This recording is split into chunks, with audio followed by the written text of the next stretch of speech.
The rain hammered against the windshield, turning the road ahead into a blur. Mike gripped the steering wheel tighter, eyes straining to see through the storm. It was too late to be driving through a place like this. As he rounded a bend, he saw her, a woman, drenched and standing by the side of the road. She raised a hand, her eyes pleading for help.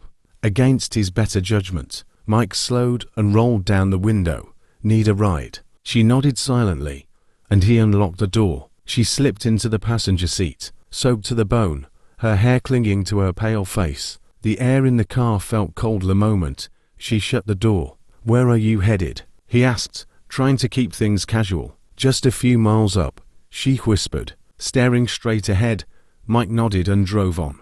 The wipers struggled to keep up with the downpour. The woman sat stiffly beside him, barely moving.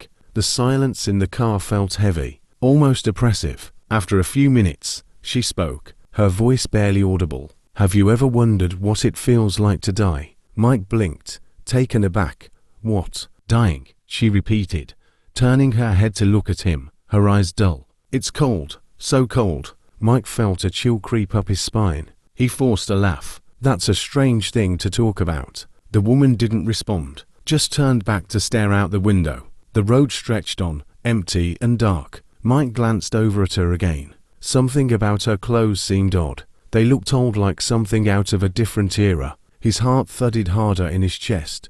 "You okay?" he asked, his voice cracking a bit. "Here," she whispered suddenly. "This is where I get out." Mike slowed the car, pulling over onto the shoulder. He looked around, but saw nothing, just an empty stretch of road. "Are you sure?" he asked, but when he turned to look at her, the seat was empty. He scanned the road, but there was no sign of her. The rain still poured down, but she was gone, vanished into thin air. Mike's hands shook as he gripped the wheel. His phone buzzed. He jumped, fumbling to check it. A new text appeared from an unknown number. "You shouldn't have picked her up."